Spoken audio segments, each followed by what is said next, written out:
چلے اسی تنخواہ میں سے جب بندہ بڑے بیٹے کی شادی کر کے بہو بیاہ کے لے آئے تو پھر بھی کام چلتا ہے، اور جب اس بیٹے کو اللہ بچے عطا کر دے تو اسی گھر میں، اسی آنگن میں، اسی چھت کے نیچے کام چلتا ہے، تو پھر تو مان جانا کہ چلانے والا تو نہیں، چلانے والا کوئی اور ہے۔ پھر تو مان جا کے چلانے والا کوئی تو اس وقت جب تنخواہ تیری لگی تھی تو کہتا تھا ابا ابھی میری شادی نہ کر، میں بیوی کو کیسے کھلاؤں گا؟ تو وہی شخص ہے جس کی چھت کے نیچے پھر 1.5 درجن پوتے بھی پل رہے اور گزارا ان کا بھی ہو رہا ہے۔ تو رزق کا ذمہ کس کا ہے؟ اللہ کا ذمہ۔ اب ہمیں پتہ ہے پہلی بات تو پریشانی اس لیے اتار دینی چاہیے کہ ذمہ ہمارا ہے ہی نہیں۔ اب دوسری بات یہ کہ ذمہ داری کس کی ہے؟ اللہ حکیم بھی ہے اور علیم بھی ہے، حکیم بھی ہے اور جانتا بھی ہے اور اسے پتہ بھی ہے کہ دینا کس طرح ہے۔ اب ہم پتہ کیا کہتے ہیں؟ کہتے ہیں وہ جو بندہ پجاروں میں بیٹھا ہے وہاں اسے نہیں بیٹھنا چاہیے اور میرا حق تھا۔ تجھے زیادہ پتہ ہے کہ اللہ کو؟ بول کے بتانا کس کو پتہ زیادہ ہے؟ کیوں جی؟ تو آپ اصل ٹینشن پتہ کب لگتی ہے؟ جب بندے کہتے ہیں نہیں وہ پجاروں میری تھی، میرا حق تھا۔ وہ جب گزرتی ہے نا پاس سے مہران کے تو مہران والا ٹینشن بڑی لیتا ہے، حالانکہ اللہ کو زیادہ پتہ ہے کہ وہ حق۔ ایک بات اپنے ذہن میں یاد رکھ لیں، رٹ لیں کہ جو میرے لیے بہتر تھا میرے رب نے مجھے دے دیا، تو بات ختم ہو گئی۔ بس وصل اچھا ہے نہ فراق اچھا ہے، یار جس حال میں رکھے وہی حال اچھا ہے۔ بس جو میرے حق میں بہتر تھا میرے رب نے مجھے، مسئلہ یہ ہے کہ تو اس پہ راضی ہونے کو تیار نہیں۔ حضرت علی کرم اللہ تعالیٰ وجہ الکریم نے میرے نبی پاک کی ایک حدیث بیان کی ہے، اور جناب علی جب یہ حدیث بیان کیا کرتے تھے تو حضرت مجاہد فرماتے ہیں یوں لگتا تھا کہ جیسے حضرت علی ہمیں ہر پریشانی سے نکال رہے ہیں۔ مولا علی شیر خدا رضی اللہ تعالیٰ عنہ فرماتے ہیں کہ مجھے میرے نبی پاک صلی اللہ علیہ وسلم نے ایک طریقہ دیا تھا ٹینشن فری ہونے کا۔ آپ فرماتے ہیں مجھے تو بڑا راس آیا ہے، تم بھی اگر کر لو گے تو تمہیں بھی فائدہ دے گا۔ کہا وہ کیا؟ حضرت علی کہنے لگے محبوب علیہ السلام نے فرمایا تھا لوگوں تم اللہ کے دیے ہوئے تھوڑے رزق پہ راضی ہو جاؤ، وہ تمہاری تھوڑی عبادت سے تم سے راضی ہو جایا کرو گا۔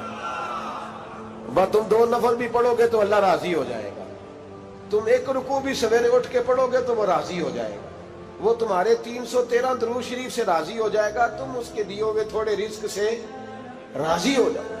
ٹینشن اس لیے ہوتی ہے کہ ہم راضی نہیں جو اس نے ہمیں دیا ہے۔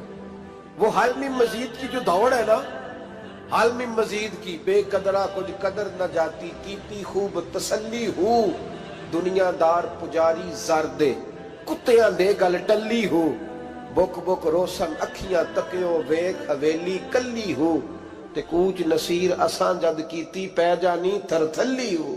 تو یاد رکھیں یہ جو ہے نا مصیبت کے مال آ کیوں نہیں رہا، وہ سامنے والا پلاٹ میرے گھر کے سامنے ہے گھر کے سامنے، پر رجسٹری میرے نام کیوں نہیں؟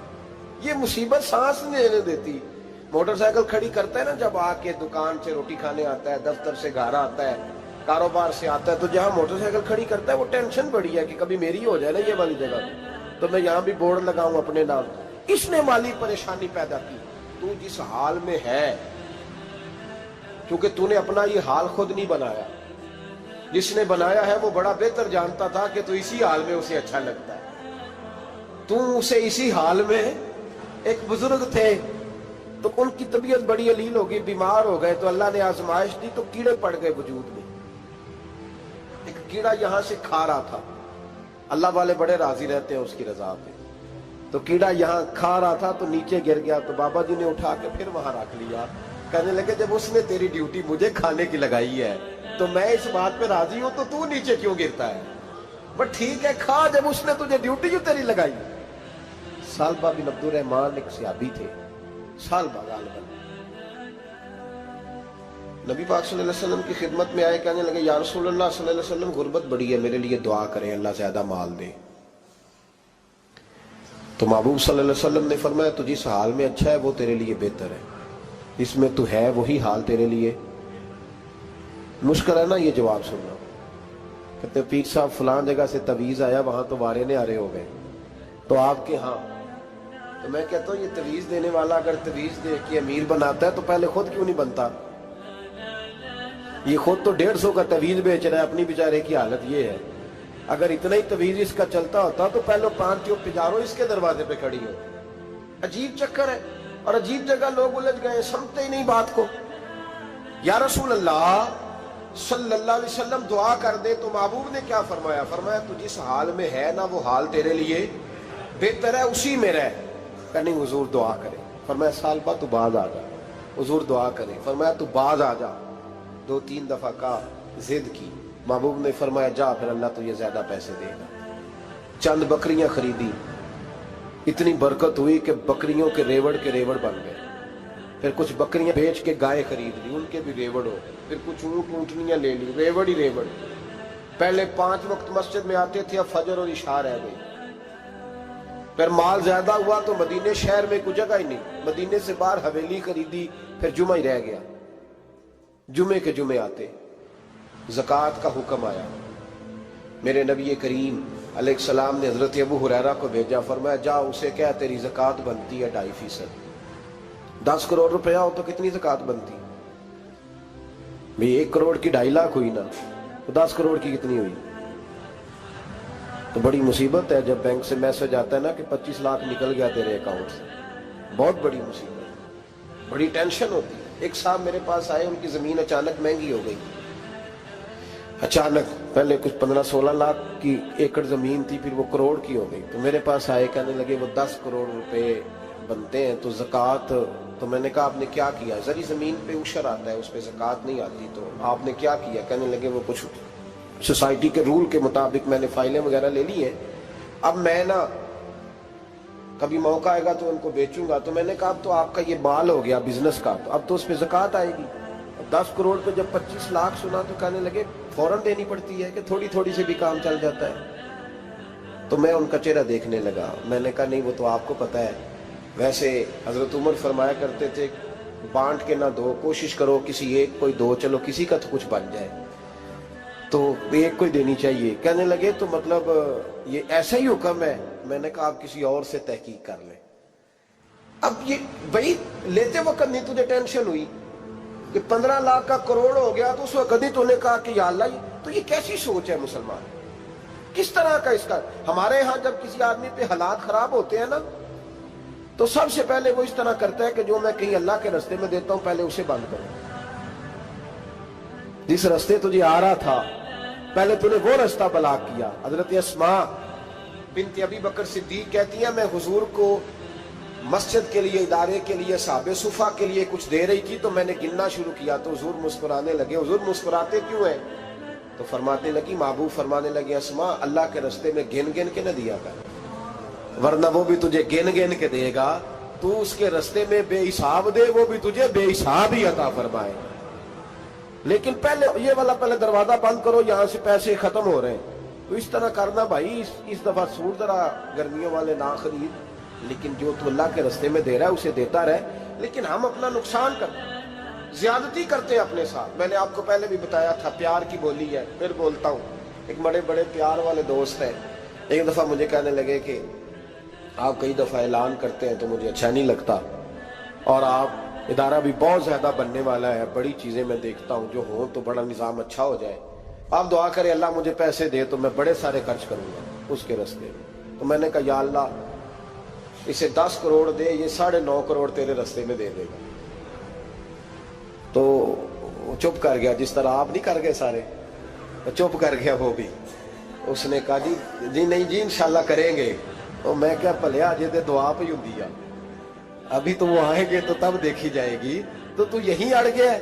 یعنی 9.5 کروڑ اللہ کے رستے میں خرچ کرنے کی دعا پہ بھی آمین کوئی نہیں کہتا کہ چلو آمین ہی کہہ دیں۔ تو میں کہا تینوں تے 50 لاکھ بچتا سی پیا، لیکن تو اس سودے پہ تیار ہے۔ جب یہ سوچ ہوتی ہے، یہ غلط سوچ ہے، یہ بات تو اگر تے مسکرانے والی، لیکن یہ سوچ صحیح نہیں۔ حضرت عثمان غنی رضی اللہ تعالیٰ عنہ کہتے ہیں جس وقت نبی پاک صلی اللہ علیہ وسلم نے اعلان کیا نا جنگ کے موقع پر کہ 800 سپاہیوں کا خرچہ چاہیے، کہتے ہیں میرے پاس 600 کا تھا۔ یہاں ایک روایت میں حضور نے 1000 کا اعلان کیا تو میرے پاس 800 کا تھا۔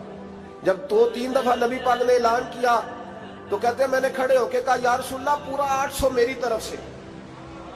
کہتے میں نے 200 سپاہی کا خرچہ ادھار اٹھایا لیکن پورے 2 مہینے نہیں گزرے تھے، رب کریم نے مجھے کئی گنا کر کے پیسے واپس عطا فرما دیے۔ پر بات تو یہ ہے کہ تیری وہاں لو لگی ہو، تو تجارت کرتا ہے ان لوگوں کے ساتھ جو کیا دے سکتے۔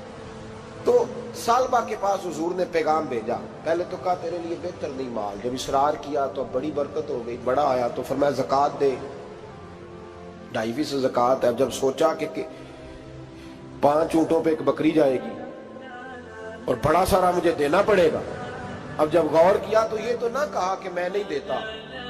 حضرت ابو ہریرہ سے کہنے لگے نبی کریم علیہ السلام کی خدمت میں عرض کرنا کہ میں خود آؤں گا۔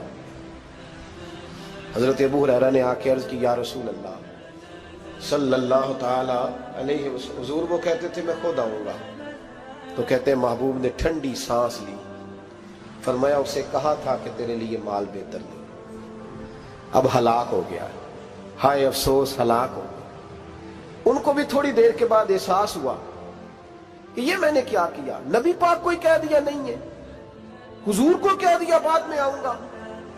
اب دوڑے آئے، عرض کی حضور میں سارا کچھ لے کے آئے ہوں، قبول کر لیں۔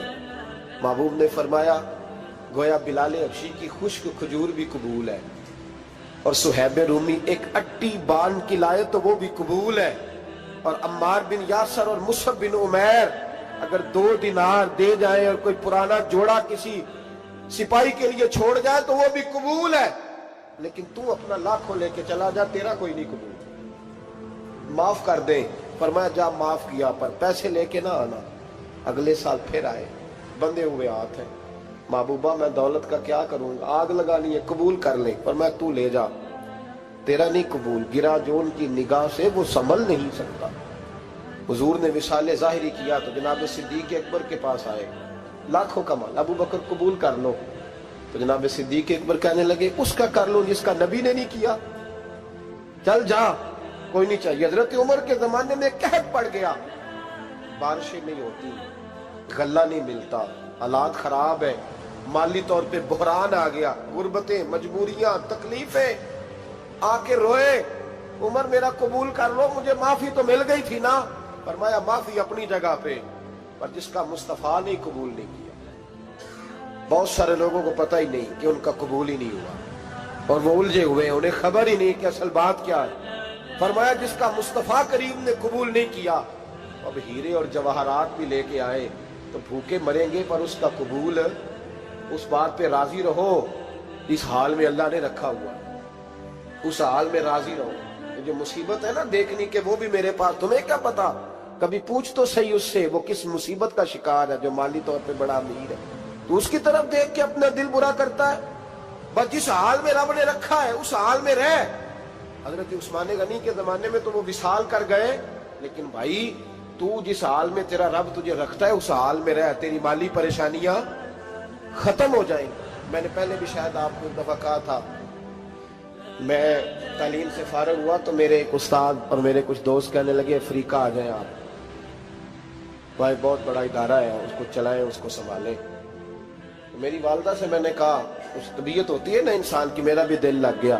میری اماں پڑھی نہیں تھی لیکن اللہ نے دانائی بڑی عطا فرمائی تھی، حکمت بڑی تھی، سیانی بڑی تھی۔